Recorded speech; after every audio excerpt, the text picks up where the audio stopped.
안녕하세요. 지영은 목사입니다. 꿀보다 더 단 말씀이 있는 달콤한 큐티 시간입니다.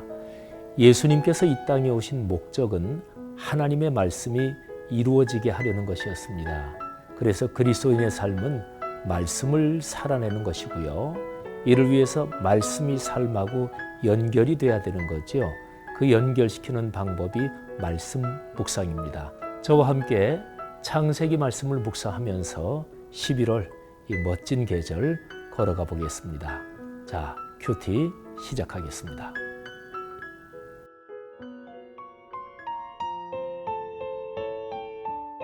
유다 가문의 단면. 창세기 46장 12절.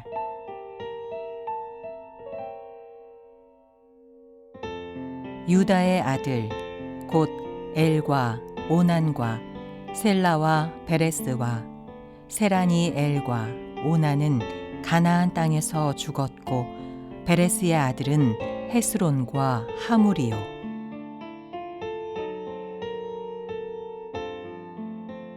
창세기 말씀을 한 2분의 요약을 한번 해보죠. 창세기는 50장까지 있습니다. 그런데 1장부터 11장까지가 한 덩어리고 12장부터 마지막까지가 두 번째 덩어리입니다. 처음 11장은 보통 성경을 연구하는 학자들이 태고적 이야기 이렇게 보통 얘기하죠. 창조부터, 그리고 구체적으로 아브라함이라는 인물이 등장하기 전까지입니다. 그러면 12장부터 50장까지는 네 사람 이름만 기억하면 됩니다. 아브라함, 이삭, 야곱, 그리고 요셉 이렇게 됩니다. 그래서 창세기는 태고적 이야기하고 또 아브라함부터 시작되는 우리 신앙의 가장 선조들의 이야기, 이게 창세기 50개장의 내용입니다. 짤막하게 요약이 됐죠.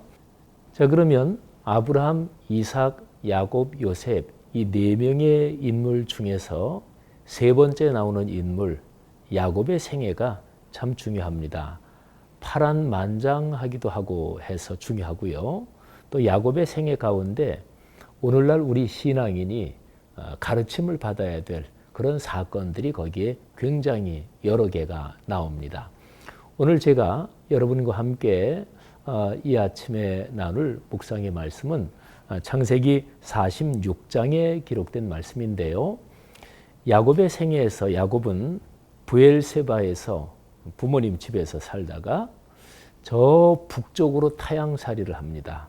그래서 20년 넘게 저 북쪽에 하란에 가서 살죠. 갖은 고생 다 했고요.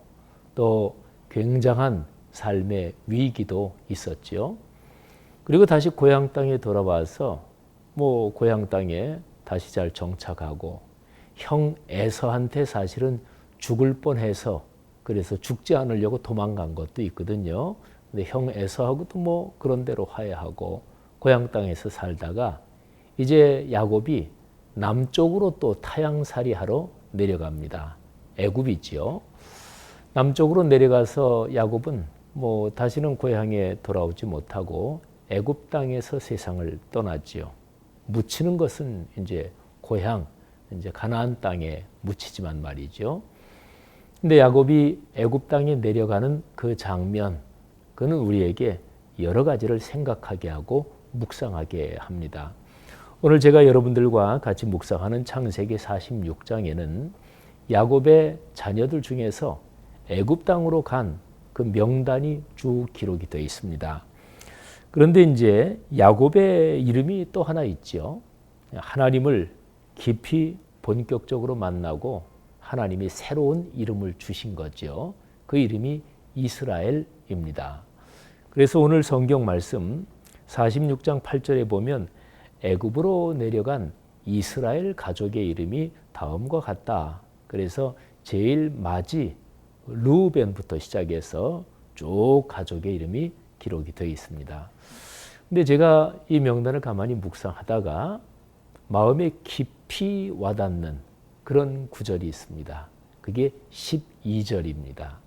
자, 12절 말씀을 여러분과 함께 이 아침에 묵상하기 전에 이런 질문을 한번 드려보겠습니다. 혹시 일기 써보셨습니까? 뭐 써본 분 많겠죠. 저도 초등학교 다닐 때 뭐 방학 숙제 일기는 꼭 들어가잖아요. 근데 대개 뭐 일기 꼬박꼬박 못 쓰는 아이들이 더 많았던 것 같아요. 그래서 일기 못 쓰고 있다가 개학날 다 되면 그 숙제해야 되니까 그래서 이제 한꺼번에 그냥 막 몰아서 쓰고 그래서 이제 뭐 날씨 맑음 뭐 이렇게 해가지고 좀 몰아서 썼던 그런 기억이 납니다. 근데 일기를 계속 써보신 분들 중에서 한번 생각을 해보세요. 일기 정직하게 쓰셨습니까? 뭐 물론 거짓말을 의도하고 쓰셨느냐 이런 질문은 물론 아니에요. 근데 일기를 엄마 아빠가 보는 경우 많잖아요. 또 우리가 학교 다닐 때는 선생님한테 제출해야 되는 숙제잖아요. 원래 일기는 다른 사람이 보면 안 되는 거죠.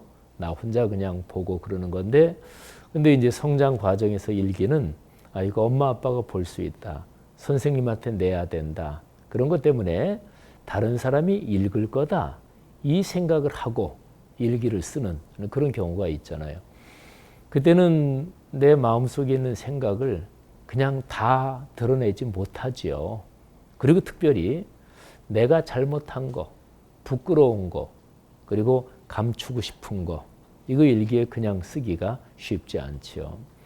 혹은 여러분들 중에서 진짜로 나만 볼 수 있는 비밀 일기, 그 누구한테도 보여주지 않은 뭐 그런 거를 기록해 보셨던 분들도 계실 거예요. 근데 그런 기록을 한다 그러면 거기에는 자기의 부끄럽고 또 못난 모습도 기록이 될 수가 있습니다. 여러분, 성경이요, 그런 책입니다. 성경은 하나님의 사람이라고 오늘날 우리가 신앙의 사표로 생각하는 그런 분들에 관해서도 성경에는 치부가 기록이 되어 있고 그리고 여러 가지 불편하고 부끄러운 내용이 기록이 되어 있습니다.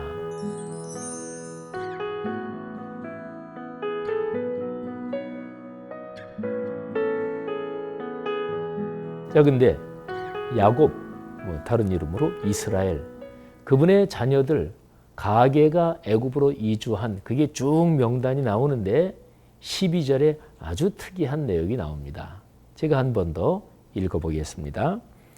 유다의 아들 곧 엘과 오난과 셀라와 베레스와 세렌이 엘과 오난은 가나안 땅에서 죽었고 베레스의 아들은 헤스론과 하몰이요. 자, 여기에서 아주 특징적인 기록이 엘과 오난은 가나안 땅에서 죽었습니다.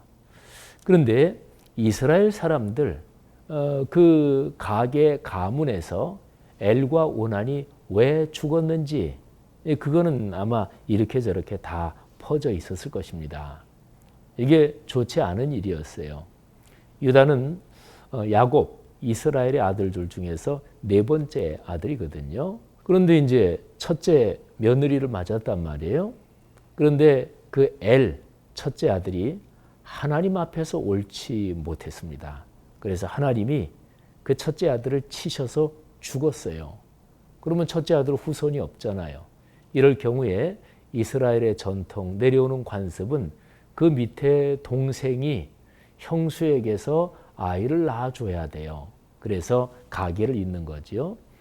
그런데 바로 그 밑에 동생 이 오난이 또 하나님 앞에서 올바르지 못하게 행동을 했고 그래서 그 동생도 죽었습니다.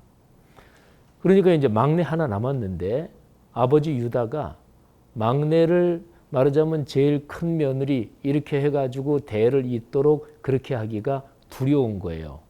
우리 막내 아들까지 죽는 거 아닌가. 사실은 문제는 유다의 아들들에게 있었는데 그래서 이제 아버지 유다가 그 며느리한테 너 집에 친정에 가 있어라. 며느리 이름이 다말이죠. 그런데 이제 창세기에 나오는 그 사건에서 참 사건이 묘하게 진행이 돼요. 이 다말이 자기 시아버지에게서 씨를 얻어가지고 아이를 낳습니다. 유다는 그건 몰랐죠. 나중에 그게 밝혀지고 나서 유다가 이렇게 고백해요. 내가, 그러니까 며느리, 그가 나보다 옳다. 그러니까 다말은 아이를 얻고 가문의 대를 잇기 위해서 자기 인생에 승부를 걸었습니다. 저 어쨌든 요 얘기에서 뭐 이런저런 복잡한 의미들 그런 것 말고 중요한 거는 유다의 가문의 치부고 그리고 부끄러운 일이죠. 근데 그게 성경에 아주 정확하게 기록이 되어 있는 거죠. 여러분, 유다의 가문에서 메시아 예수 그리스도가 나시는 거 알고 있는 분들 많으시죠? 야곱의 아들이 12아들인데 그중에서 네 번째 아들 유다 요 핏줄에서 예수님이 태어나세요. 그리고 마태복음 1장에 보면 예수님의 족보가 나오는데 거기에 유다의 며느리 다말이라는 여인 이름이 아예 딱 박혀 있습니다. 이 구절을 우리가 묵상하면서 어떤 가르침을 받아야 하는 것일까요? 저는 그런 생각을 해봤어요. 모든 것은 하나님의 눈앞에 있는 거다. 사람은 살면서 감추고 싶은 것이 있고 또 자기의 어두운 내면이 있습니다. 근데 하나님 앞에서는 우리는 모든 것이 다 드러난다는 것을 알고 있죠. 그러니까 우리 그리스도인은 모든 사람이 다 그렇지만 특별히 그리스도인은 하나님 앞에서 살아가는 존재입니다.